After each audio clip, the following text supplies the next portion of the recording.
I'm Jen Taylor Skinner, and this is the Electorette. On this episode, I have a conversation with Professor of Sociology Jessica Calarco to discuss her new book titled Holding It Together: How Women Became America's Safety Net. This book and Calarco's research are really a game changer in understanding how women in America have become the country's default caregivers and are in essence making it possible for the country to function without investing in a stronger social safety net. Not only does Professor Calarco explore the history behind how we got here, including all the systemic policies in place that make it nearly impossible for most women to escape this role, but she also surveys thousands of parents and conducted hundreds of hours of interviews to uncover what life looks like in the lives of women who bear the brunt of our broken system. I guarantee you will recognize yourself or someone you know in these stories. So without further ado, please enjoy my conversation with Professor Calarco. Professor Jessica Calarco, welcome. Thank you so much for having me. Well, first of all, congratulations on your new book, Holding It Together: How Women Became America's Safety Net. Thank you.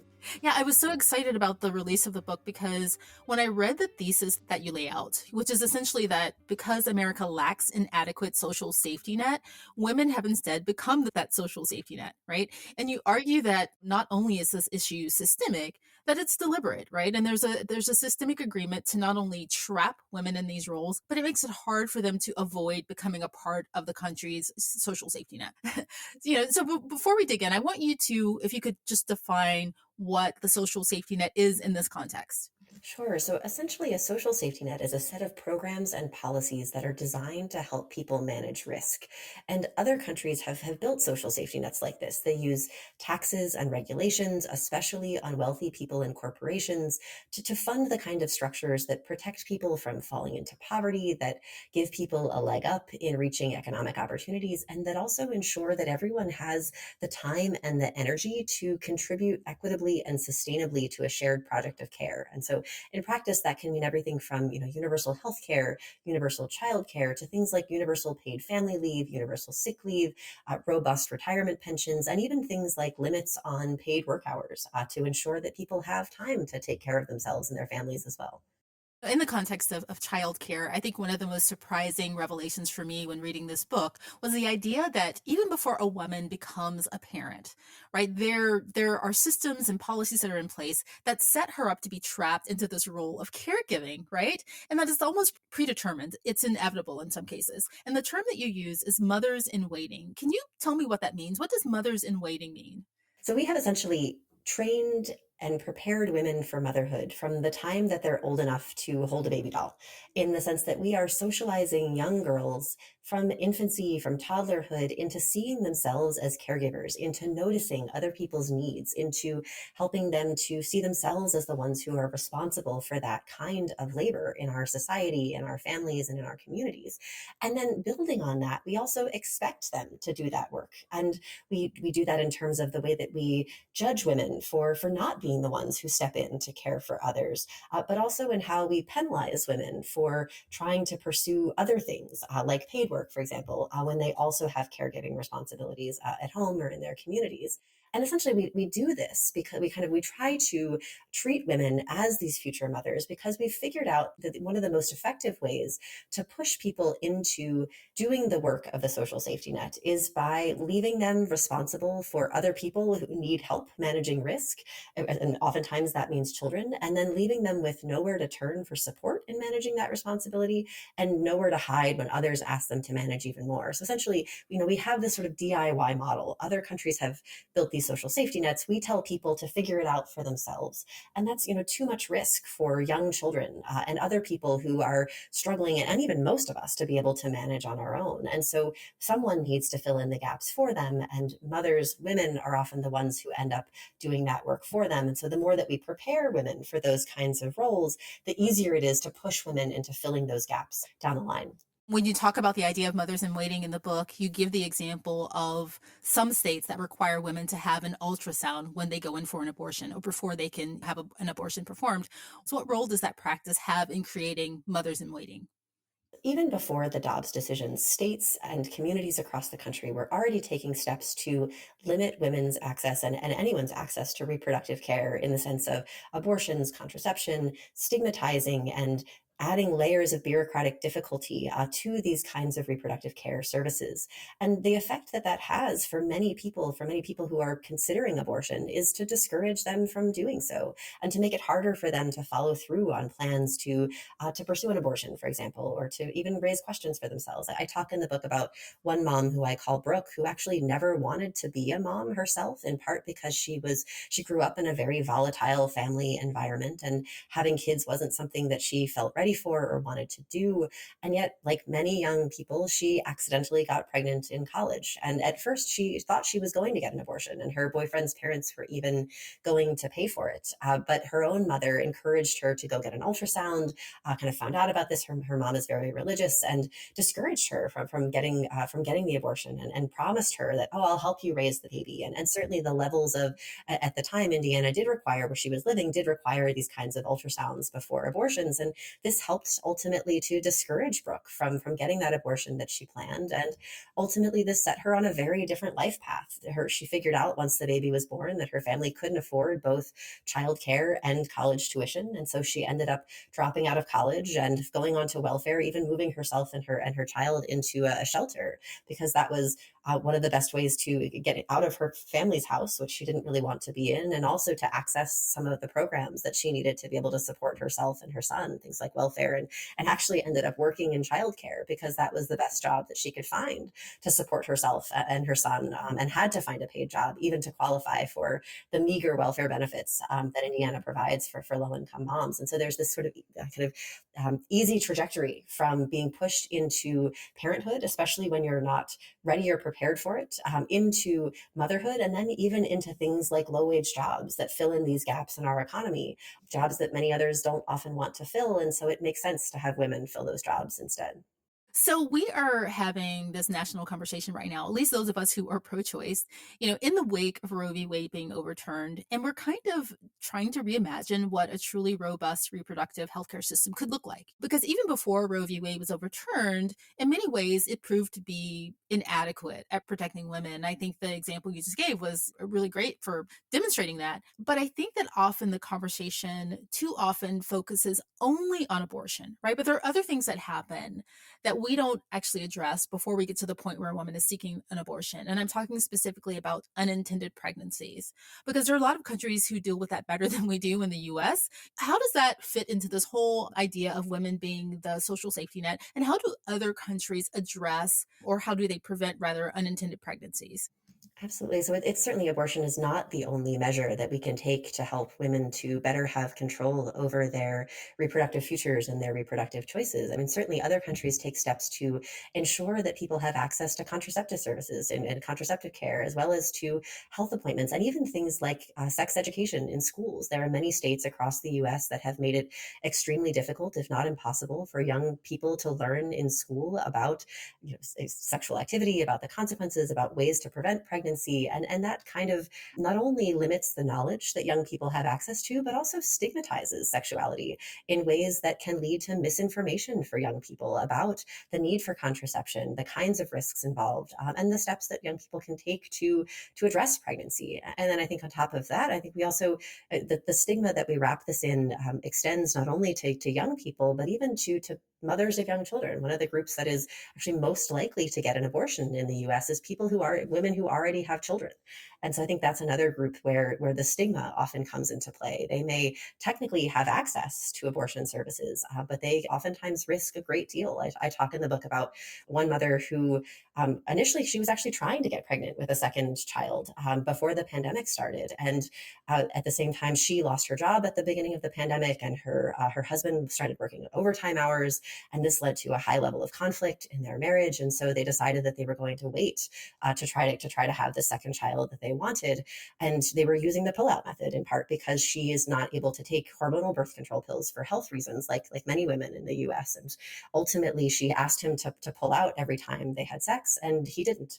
And she ended up getting pregnant in the process. And this was, deeply devastating for her, both in terms of her relationship with her partner. And she actually thought about getting an abortion. And at the same time, she knew that her community, she's in a very white evangelical Christian community, would frown on that, and that her husband wasn't on board with that kind of a decision. And so she at that point didn't have a job, was dependent on her husband's salary, and was worried that if she went through with that choice, she would lose access to the social support that she did have. And so we have to think about both, the lack of knowledge, the lack of information, the lack of healthcare, and certainly the cultural stigma that we place around contraception, around abortion, around other types of services for those who are trying to better plan their families' lives.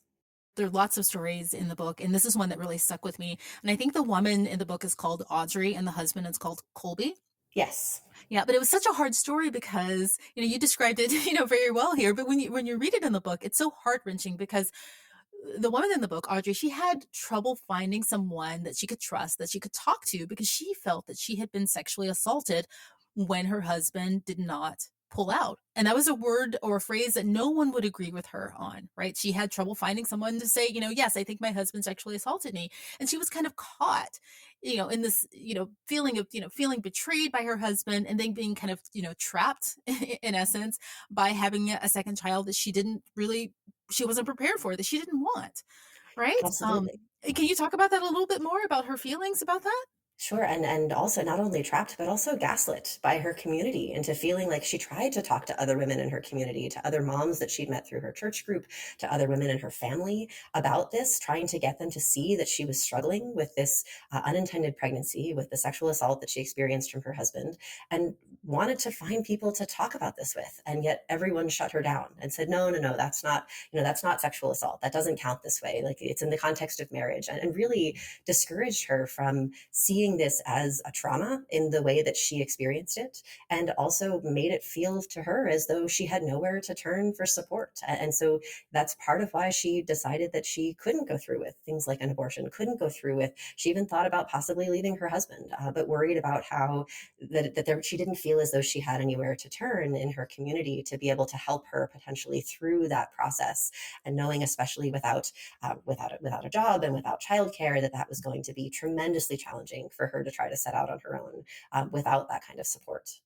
I was stuck on the story because I think in America we do have trouble wrapping our brains around things like this that happen within a marriage, because it isn't considered criminal, I don't think. But in other countries, a deliberate act like that is considered criminal, right? Depending on the context and depending on the act. If you do something that isn't consensual, and even if you're in a marriage, that is considered a form of rape. For instance, if a man removes a condom during intercourse without consent, and a woman can get pregnant, even if she doesn't get pregnant, that in some countries is considered a criminal act. And I just want to point that out. Yes. If we had an adequate social safety net in this country, how would Audrey's story have been different? I think there's so many steps along the way where her story would be different. She's a mom who has a college degree and wanted to be a mental health counselor. That's what she went to college for, but struggled to find, she got pregnant, not long after she finished college, and she struggled to find a job that would allow her to navigate the challenges of motherhood while also, pursuing, she realized in the process that she'd probably need to pursue a master's degree or higher to be able to find a high paying job in that field. The kinds of jobs that were open to her were things like social work types of jobs, which often pay $20,000-$30,000 a year starting out. And so this was, not a high paying job in the type of mental health services that she initially started working in. And what that meant then was that when she did get pregnant, she was earning far less than her husband was. And so it made sense financially for her to, step back career wise. And she ended up taking a job in retail as the sort of next best option that she could find that would balance better with the kinds of childcare options that she had open to her. And so she was working in retail before the pandemic and using that as a way to manage the sort of childcare crisis. And, then gets pushed out of the workforce when retail shuts down, and ends up as a stay-at-home mom in the process. And so I think, thinking about things like, paid family leave, universal childcare, universal affordable childcare would have set her up to have the kind of financial stability that would have likely prevented her from losing her job at the start of the pandemic, from being pushed into this kind of precarious situation where she was suddenly having to manage, additional challenges of being that default parent for her daughter. Access to universal healthcare services would have also taken a load off for her. I mean, one of the things that she considered in deciding whether or not to get a divorce from her husband was that she was dependent on him for health insurance, and that she worried that if she was reliant on Medicaid, for example, that she wouldn't have access to the kinds of healthcare services. She had a number of chronic conditions, chronic medical conditions, and was also in therapy for the trauma that she'd experienced and dealing with mental health struggles. And so for her, this was, she worried, would I have access to those services that I need and to the high quality care that I can get, through my husband's health insurance plan? And unfortunately, that's, all too common, that women often end up deciding not to divorce because they're dependent on their husbands economically. So that's another place that, a stronger social safety net would have helped. And so there's many places along the way that we can imagine her story playing out differently, with different kinds of support. I think one of the important things that the book highlights also is the fact that when we think about social safety nets in the context of childcare, we often think, or lots of people think, that, this is about single parents or even first time parents, right? And that people who are in marriages, who are in, kind of supposedly stable partnerships, that they don't necessarily need a safety net, right? But I think, if you have a child, I have two children, women do understand that there is a window of time from when your child is born until they're maybe old enough to go to preschool or old enough to go to kindergarten, where there will be some limitations on you professionally, right? So, maybe you want to go back to school, like in Audrey's case, and you have to kind of put some things off. And if you're in a partnership, hopefully those limitations are shared equally, but often they aren't. And I'm really glad that you kind of highlight in the book that the social safety net is it's needed for everyone. Women who are in marriages, women who aren't in marriages, women who have 3 children, women who have no children. And so that's just really important. Just wanted to point that out. Thank you. Yeah, and it's at every step along the way, in the sense that, I know, from Brooke's story to the kind of safety net, if we had access to, free college tuition and universal childcare, that would have allowed her potentially to stay in school. Even if we made things like food stamps available to college students, which we don't in this country, regardless of their household incomes, that if they had access to those kinds of support, she might have been able to finish college. She might have been able to get a degree and set her family on a very different path. And certainly, so I think that's, at one end of the spectrum. And for folks like Audrey, who are, married and have children and have a support system around them, there are still tremendous ways that they could benefit from these kinds of programs to give them more flexibility and more choices in terms of how they live their lives. One of the ways that women are often trapped in the role of being the default social safety net is that they become the default parent, right? Can you tell us what that means and what that looks like when a woman becomes the default parent in a partnership? Absolutely. So oftentimes this means that couples don't even talk about who is going to be the one to care for the children or take responsibility for the kinds of parenting decisions that get made. And this oftentimes happens gradually over the course of a relationship because of other decisions that get made along the way. So for example, if it's very common, for example, for women to take time off for childbirth or after childbirth, sometimes they have access to paid leave, but oftentimes, that it's still limited. But it's fairly rare for men to take more than a couple of days off. And so this sets the stage for kind of early decisions where he'll be defaulting to her in terms of decisions about parenting. She starts to get more kind of comfort and practice with these kinds of parenting decisions early on. And that can increasingly lead him. Research actually shows that the more men are involved in the first 6 weeks of their children's lives, the more they tend to be involved as their children get older. In part because that's when, you learn to establish these patterns, not only with your child, but with your partner as well. And so that sort of lays the groundwork. And then in the context of that, and particularly in the absence of universal childcare, another factor that comes into play is that oftentimes someone, as you were mentioning, has to sacrifice to be able to make it work, given the childcare crisis that we're confronted with right now. And oftentimes, because of gender pay gaps, like we saw with Audrey, women are making less money than their partners. And so that means that if they can't afford to pay $2,000 or $3,000 a month for childcare, if they can only afford part-time care, for example, and they earn too much to qualify for subsidies, and if women are making less money than their partners, then that means it often sort of makes sense logically for women to be the ones to either quit their jobs or step back pay-wise. And this is part of why I talk in the book about how 75% of stay-at-home moms in the US are in households with incomes of less than $50,000 a year. And this is in large part because they've been sort of pushed into that role by virtue of gender pay gaps and this sort of missing middle in childcare. And so there's all of these decisions that couples make along the way that then lay the groundwork for any time someone needs to fill in the gaps childcare wise, or any time a childcare decision or parenting decision needs to get made, it suddenly becomes kind of natural and normal and oftentimes seemingly logical for women to be the ones to step into into those roles instead. Right. And another example is when children have to stay home from school because they're sick, right? In a lot of examples, mothers do the childcare in that case. Absolutely. I talk in the book about a mom who I call Patricia, who's a low-income Black mom. At the start of the pandemic, she had two kids, two who were in elementary, or three kids, two in elementary school and one who was in childcare. And before the pandemic, she had already moved to a remote work position, working as a customer service rep, because it was a job that would allow her to be home if her kids got sick, had to miss school or childcare, if they had snow days, to not have to pay for after-school programming. And her husband was working as a construction laborer. And so what this meant was that when the pandemic hit, they didn't even talk. And this was, common for many couples. They didn't even talk about who was going to be the one to care for the kids when schools and childcare centers closed. That work just fell to Patricia. And it was, deeply challenging for her in the sense that she talked about how she's trying to do her job all day, trying to focus on these calls with the customers that she's trying to support. And at the same time, her kids need her. They're struggling with schoolwork. They're, needing help with snacks and food and all the things. And she talked about the guilt that she felt around feeling like she just wanted to clock out mentally as a mother and feeling like she had to stay on for her kids even once she finished her paid work day. And ultimately she decided because of this that she was going to move from 5 days a week of paid work to just 4 during the pandemic. And she hoped that extra day would kind of give her more time to focus on her kids. And she'd actually also become unexpectedly pregnant with twins during the pandemic as well, and she needed the extra day because she was exhausted.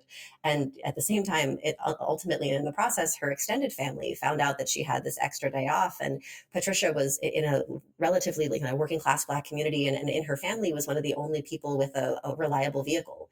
And so they ended up asking her to use that extra day off to drive her to doctor's appointments, to the grocery store, to help them out with errands. And Patricia felt guilty. She felt like she couldn't say no because she knew that her family, didn't have anywhere else to turn. And particularly in the context of the pandemic, relying on public transit was risky. And so she ended up kind of using that extra day off instead of for herself and for her own kids to help her community as well. And it was, a deeply challenging time for her. It speaks to how it's not just childcare that women become the default for, but with elder care and with care for the sick and with, volunteering in communities in ways that help fill in so many different gaps in the safety net. One of the things that I've experienced, and I'm sure other women can relate to this, is that, even if you do have some equity within your partnership or within your marriage, there are other people and other systems outside of your partnership that buy into this idea that women are the default. Schools, for example, I've had plenty of experiences where the teachers or the principal of a school will contact me for something, right? A homework assignment or anything just by default. Right. Yes. I'll get the text from the teacher or from someone just by default, and I'll have to say, could you add my husband to this thread, please? And that's even extra work for you in that moment, in the sense that you have to be the one to reach out and ask, and then you have to ask him to get involved. And it creates not only kind of extra labor for women, but extra sort of mental load labor as well, in the sense of having to be the ones to, not only do so much of the labor, but to figure out who is going to do this labor and how do I ask for help if I can't do this on my own, which can also add to the guilt that goes along with this too. Right. And, work plays a huge role in locking women into these roles, because we know that, having a job, as you've given in several examples, and even having a high paying job or a college degree that guarantees a high paying job, like a job in STEM, for example, it won't protect women from this fate. And you point that out very explicitly in the book. What role does work play in this system? Yeah, I mean, so certainly women are often, I think there's a number of different roles that work plays here. Certainly, women are often pushed into filling the kinds of jobs in our economy that are too labor intensive to be highly profitable. And so women not only kind of play this role as default caregiver, we kind of maintain this illusion of a DIY society, this idea that we can get by without a social safety net by having women fill in these gaps in terms of unpaid care, but also having women fill in gaps in our economy. And that often means jobs in things like childcare, food service, home health work, cleaning services that are extremely labor intensive, so labor intensive, in fact, that it's very difficult for them to be profitable for employers. And so this is part of why many of these services in other countries are part of the social safety net, why they have things like universal childcare, because it's one of the only ways to make that work sustainable for the people who are doing that labor. Whereas in the US, we simply exploit workers. And this is why women do 70% of the lowest paying jobs in the US economy. And these are jobs that don't work well in our sort of market-based system. And even beyond that, for women who have college degrees, for example, or who are able to access higher paying jobs, they're often still disproportionately pushed into jobs that are paid relatively less than the kinds of jobs that are open to men with similar credentials. So, for example, teaching, social work, nursing, these are often paid substantially less than jobs that are typically held by men. And again, it's in part because even if we do some subsidies on that front from the government, they're often not enough. With public schooling, for example, we don't fund public education to the level where many other countries do, that these jobs could be not only, possible for women to hold, but sustainable and highly valued in terms of the salaries and the benefits that they provide. And so this is another reason why we push that sort of devalued work onto women, because they're supposed to be grateful to just have any job, particularly a job, like teaching, for example, that supposedly, at least in theory, kind of works well with the kinds of demands of motherhood. And so this is oftentimes, it's sort of a double-edged sword for women, and that they are often pushed to think about themselves in these kinds of caregiving terms from an early age. But then they are also, and they're certainly, and it can be complementary with childcare challenges. I talked to one mom, for example, who left a corporate job to become a teacher when she got pregnant, because she wanted to be able to navigate the childcare crisis that way. She figured that teaching would be more compatible with mothering. But at the same time, those jobs are paid substantially less in ways that make it harder for women to have those equal partnerships with their husbands. Though on the flip side, research actually shows that even when women are the primary breadwinners, even when they out earn their husbands, it actually, the scales tip back in the other direction, that the primary breadwinner women actually do more of the childcare and more of the housework than do women who earn the same amount as their men partners. And this has to do with the fact that once you get into that situation, it starts to challenge gendered scripts in ways that feel stigmatizing, and pushes women to feel guilty about not doing more, and pushes men to feel inadequate around the kinds of economic contributions that they're making. I talk about one couple in the book, for example, Lillian, and her partner Desmond, and her husband Desmond, who he's a South African immigrant, and so he was struggling once he moved to the U.S. and once they got married to find adequate work, in part because he was still finishing college, and she was working as a social worker when they first got married, and wasn't earning all that much money, around $30,000 a year, but was still earning more than he was. And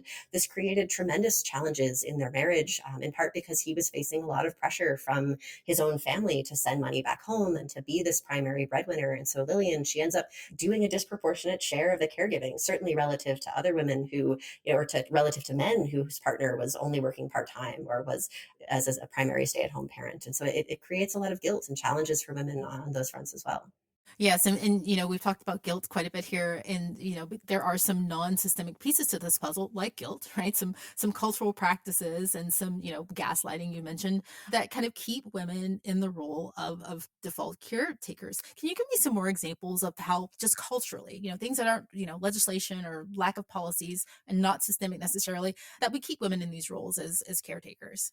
Yeah, I talk in the sort of back half of the book about a series of myths that are perpetuated in our society that are designed to both delude us into believing that we don't need a social safety net, and also to divide us by race and class and gender and politics and religion in ways that keep us focused on how we can compete with each other for the limited resources that are available in a highly unequal society, rather than trying to fight together for the kind of social safety net that would actually better support us all. And one of those myths that I talk about is the myth of meritocracy, which is essentially this idea that if people just work hard and make good choices, that they'll be able to get ahead in society, no matter what kinds of challenges that they face. And certainly, there is merit to there is kind of hard work does matter, but research suggests that it's not the only factor. And certainly, people can work tremendously hard in our society and still never be able to make it, much above the poverty line or even to the poverty line in terms of the kinds of barriers that they face. And that certainly doesn't mean that they won't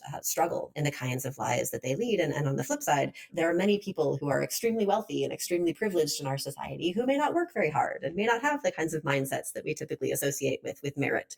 And so we have to be questioning sort of how valid are those ideas. And what I find in my research is that those kinds of kind of belief in meritocracy, it's promoted by our self-help culture, it's promoted by many parts of our religious culture in the US. And what it does is it encourages people, even people who would benefit very directly from a stronger and broader social safety net, to focus on the sense of moral superiority that they get from not relying on that net, rather than on how that stronger net could actually help them to lead better lives. And I talk specifically about one mom who I call April, who's a white evangelical a local Christian mom, and her family, they get by on the roughly $30,000 a year that her husband makes as a pastor at their church. And so they're certainly not in, a flush financial situation, and they would benefit very much from other types of government support. But April opposes every effort to expand the social safety net, opposes universal health care, opposes universal childcare and paid family leave. And digging into the reasons why, what I found is that she buys in very deeply to this idea of kind of meritocracy, and even talked about how she distanced herself, relying on kind of racist and sexist stereotypes, saying that if other mothers need that kind of support from the government, they must be making bad financial choices, going and getting their nails done, she suggested, or going out partying and relying on babysitters, and suggested that she doesn't need that kind of support for her family because, she in her mind at least makes better choices, even though actually she's able to rely on some financial support from her family and from her husband's family to be able to make ends meet, but didn't see that as part of the equation, and instead focused on how not having this social safety net allows her to feel superior, feel better than these other types of mothers that she's looking down on in her lives. And so I think this kind of mythical thinking, it helps to undermine support for the social safety net. And that's what we find with our with the surveys that I conducted as part of this research too, is that people who buy into this idea of meritocracy, who believe that you can get ahead in our society through hard work alone, are disproportionately likely to reject the need for stronger social safety nets, and to oppose efforts to provide the kind of support that we need. It's kind of perfect for the people who set systems up like this and who benefit from these systems when we start to kind of oppress ourselves. Exactly. Keep ourselves in these positions. Interesting. And that's actually, it was designed that way. I talk in the book about how that this DIY society model really stems from, we can look back in history to the 1930s and to the Franklin Roosevelt's New Deal. At that point in time, kind of corporate bigwigs, we're looking for ways to fight back against the rising corporate taxes and the rising kind of regulations that were involved in the New Deal, and to kind of find ways to persuade Americans that we didn't actually need this kind of broader social safety net. And so that the National Association of Manufacturers, what they found was a group of Austrian economists who were developing neoliberal theory, which is essentially this idea that societies don't actually need social safety nets because in the absence of that kind of protection, people will make better choices and keep themselves safe from risk. And research has debunked these ideas. That's not actually how risk works. And people in the context of risk won't necessarily make better choices. But this was a sort of sticky idea. And so what these wealthy corporation kind of leaders did was they paid to bring these Austrian economists to the US, paid to install them at kind of high profile positions in American universities, where they went on to train the next generation of economists and business leaders, folks like Milton Friedman, for example, who's sort of the architect of our modern economy, and also helped to bankroll and architect massive propaganda campaigns, things like General Electric Theater, which was a television program that ran for multiple decades and was hosted by Ronald Reagan, and which was the messaging was all designed to persuade Americans that we don't need a government, that we can get by on our own kind of merits, and that we can pull ourselves up by our own bootstraps, and also help to promote this kind of gender division with men in the workforce and women at home, kind of promoting this idea that we can do it all ourselves, despite the mythicalness of those ideas. And I feel like it's going to take a lot to get rid of the idea that, accepting help is the less moral position in this country, but I digress. I think you're right that there is a lot of stigma, particularly for the people who are most vulnerable in our society. It's ironically, people who are more privileged don't face the same kinds of stigmas and penalties for seeking help, but those who are in the most vulnerable positions, those are the ones who are stigmatized. Those are the ones who are treated as less deserving of support. There's sort of an irony in that the better off you are, the more deserving you are seen in terms of accessing support from the government or support from even other people in your community, whereas those who are struggling the most are often treated as suspect when they need support. Are women in other countries that have social safety nets, better social safety nets, are they better off financially, professionally? Do they have a better quality of life? Indeed. So the countries that have the strongest social safety nets, oftentimes places in Scandinavia, Western Europe, are oftentimes also the places that have the best quality of life for women, where they have the most freedoms, where they have the most economic participation, where they have the highest levels of happiness and well-being. And so I think these two things very clearly go hand in hand. It's not a perfect correlation, and research shows that cultural ideas also matter in terms of things like gender pay gaps, for example, that social safety nets explain a big portion of the variation across countries in terms of gender pay gaps, but countries where people buy into these kinds of sexist ideologies, where they believe that women are just happier at home or women are just better caregivers than men, that those kinds of countries tend to have bigger gender pay gaps, even if they have strong social safety nets in place. So it's one part of the equation, but certainly the cultural piece matters as well. Can we just take one example? Because I'm curious, because I can't really think of like what would help in this situation. But the scenario of, the child being sent home from school sick, because that's something I deal with a lot. Like, how would that experience be different for me or other mothers in Denmark, for instance, or some other country? Sure. I mean, I think Denmark, Sweden, they all tend to have relatively similar programs around this. Things like guaranteed paid sick leave and paid vacation time.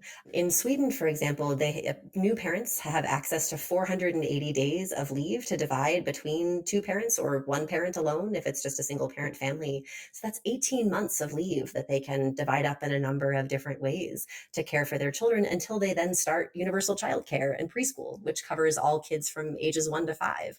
And on top of that, parents also have access to days that they can take off to care for sick children, to care for kids who need to stay home for various reasons, and that they're protected in their jobs, in their income when they need to be able to take that time off. And so it's the sort of system of wraparound support that carries you from pregnancy through early parenthood, through the years of children's lives when they are engaged in childcare and schooling and are going to need a high level of support. And it makes that support accessible to both mothers and to fathers in ways that encourages them to be active and equal participants in children's lives at those kinds of ages. And then, and we could certainly, talk about many other ways that the countries like Denmark and Sweden, everything from like free school lunches for children to free college tuition to universal health care, all of these kinds of services kind of layer together in ways that simply take some of the burden off of families and especially mothers to have to manage those decisions and fill in the gaps for their families as well. So if you could make one big paradigm shifting change that would change the tide for American women, what would that be? And I want to preface that by saying, like, Roe v. Wade aside, because that's a given. We know that we Yes. need that back. But what other paradigm shifting change would you make? I would encourage women to think about themselves, and actually all of us, to think about ourselves as part of what I talk about in the book as a union of care, in the sense that we know that when it comes to fighting for big social policies, we actually know what the solutions are already. We know what kinds of policies we need to take the burden off of women and to help ensure that families and communities have the support that they need to manage risk.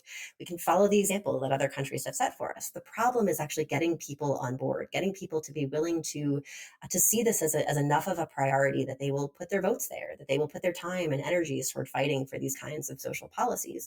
And what that would take, I argue, is this sort of shift in how we think about and relate to each other.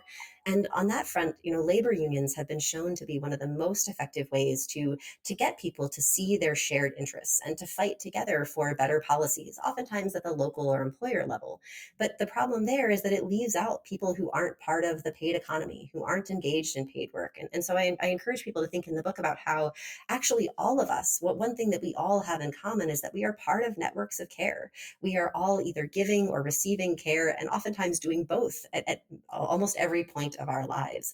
And so if we recognize how care links our fates in those ways, how, when a child care center shuts down, that affects not only the parents whose kids are no longer able to get care, but their employers and their coworkers who now have to take on extra labor, and it kind of ripples out throughout the whole economy. And so if we think about how care links our fates in those ways, and if we focus on those linked fates across caregiving networks, it can push us to kind of reject the myths that divide us and delude us into believing that we don't actually need a social safety net, and that encourage us, like we saw with April, to focus on comparing ourselves to others who are a little bit worse than we are, as opposed to thinking about how could we fight together for the kind of net that all of us need and deserve. Wow. Well, Jessica Calarco, thank you so much for joining me. It was a pleasure talking to you, and I truly enjoyed your book, Holding It Together. So thank you so much. Thank you. I really enjoyed this conversation. Thank you.